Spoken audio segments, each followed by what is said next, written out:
You see, it was all about Bush was going to do this. No, Bush was a puppet. Just like Nixon and Carter and Reagan and Bush and Clinton and Bush and Obama, they're just puppets, and we always obsess over them, and the media acts like they're running something. It's the executive power held by the National Security Council. In fact, 3 weeks ago, they had an article about General James Jones and the National Security Council saying they've now taken over continuity of government, even from the executive and Homeland Security, and that this private group runs it all. And then General Jones was in the CFR website writing, I take all my orders from former national security heads, Henry Kissinger and the CFR. I mean, that's why in the last week there have been 4 mainstream news articles that we posted at Infowars.com and PrisonPlanet.com with Bilderberg group members like Etienne Davignon, the chairman of Bilderberg, saying, we set up the European Union, we set up the G20, we've set up the New World Order banking system. I mean, now they're openly bragging it's world government and they run it. But it is the awareness itself that will drive the change. And one of the ways it will drive the change is through global governance and global agreements. But the many business leaders who have been present here are among those taking leadership in other ways. Yet these problems can be overcome by a joint effort in and between our countries. 2009 is also the first year of global governance, with the establishment of the G20 in the middle of the financial crisis.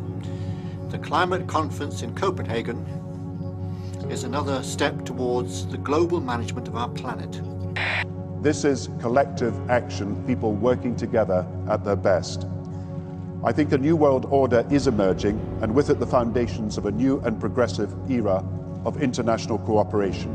And then if I dare talk about it, they go, oh, shut up, Jones. You crazy nut, none of that exists. And if you talk about it, you're going to cause violence. Just give in to the New World Order, roll over to it, hand your guns in.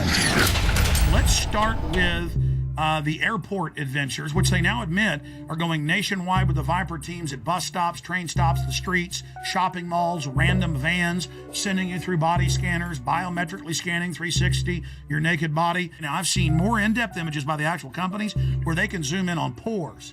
Okay, so they're showing you a low-res image, but totally naked, your family, it's child porn, they don't care. Now, if you take a picture of your 2-year-old daughter in diapers, and this made ABC News and CNN, the children's bottoms weren't even seen, but because the children had towels around them hugging.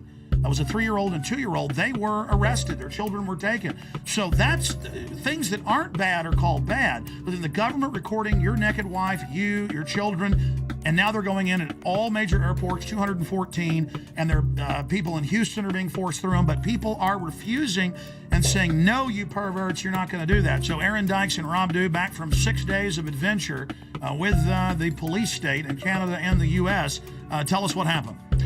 Well, I got hit up first. This was in D.C. flying to Detroit. Because you got long hair. You get pulled out every time.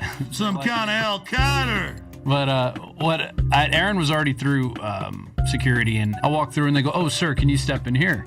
And I said, so what's that? And they said, oh, this is our RFID scanner. And I said, no, I'm not going in there. And what do you mean? And I said, I'm not going in there. I said, I don't agree with that. And they said, oh, well, it's voluntary. I said, well, good, I'm not doing it. Yeah, but so that's like SeaWorld made you thumbprint. At first it was voluntary, now it's mandatory. It's like dog training.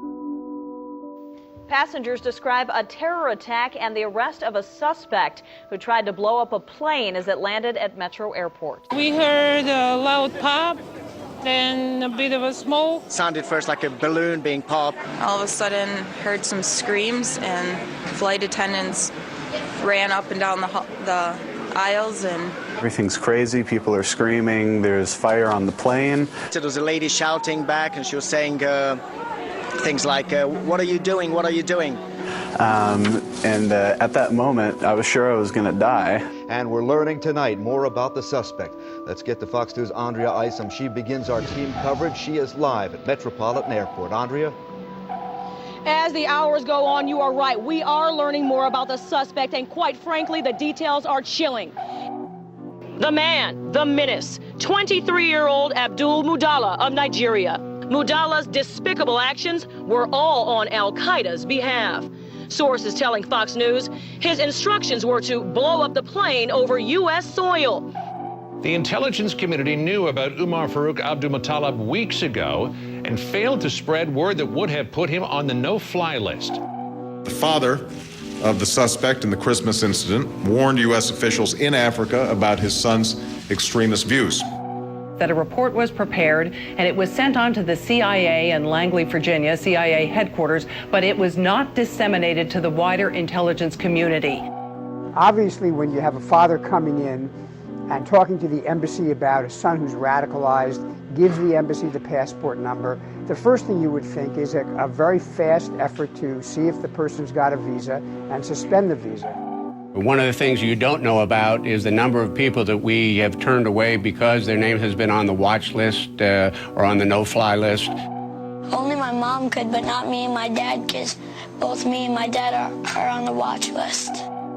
Tough to believe, but 8 years later, we are still talking about connecting the dots and a failure to communicate. Call for immediate reviews on how this guy got on the plane and how he was able to get some explosives on the plane. So we got a while to go.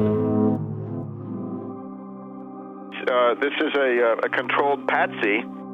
Facts are facts. You can have your own opinions, but you can't have your own facts. And we have this same pattern that we've seen again and again. We have these individuals that have very limited mental equipment, but nevertheless they're able to work miracles. In other words, they can do things that a normal person would never be able to do. You'd be arrested, you'd be questioned, you'd be searched, you'd be stopped in some way. He gets out of countries, he's disheveled, looks like he's drugged, stumbling around. I mean, this is classic. He doesn't get on any serious list of for scrutiny or special search. And then we have this famous story of the well-dressed Indian who accompanies him. I saw two men, and they caught my eye because they seemed to be an odd pair. One was what I would describe as a poor-looking black teenager around 16 or 17, and the other man, a age 50-ish, wealthy-looking Indian man, and I was just wondering why they were together. Kind of strange. And I watched them approach what I would call the ticket agent, the final person that checks your boarding pass before you get on the plane. He gets from one plane to another thanks to this patsy minder, a patsy chaperone or patsy monitor. The only person that spoke was the Indian man, and what he said was, this man needs to board the plane, but he doesn't have a passport. And the ticket agent responded, well, if he doesn't have a passport, he can't get on the plane. To which the Indian man responded back, he's from Sudan, we do this all the time. And the ticket agent said, well, then you'll have to go and talk to my manager. And she directed them down a hallway. And that was the last time that I saw the Indian man, and the black man I didn't see again until he tried to blow up our plane. Then I'd be interested to see, is there a passport? Won't the FBI please show us a passport if there is one? They won't release the videos from Amsterdam. I mean, this is suspicious. Oh, yes. I think it's beyond suspicious. It's a clear case of a patsy. So he's a controlled asset. And, of course, it's not a matter of failure to connect the dots. We're hearing all about the unconnected dots. No, this is the desired outcome. Let me just point out a couple of other things here. We're told that this alleged bomber, right, Knicker bomber, whatever they call him, he was in contact with this character Awlaki in Yemen. And, of course, this Awlaki, I call him Awlaki the CIA lackey. Awlaki the lackey, and remember, he's a CIA lackey. He's a double agent, a triple agent, if you want.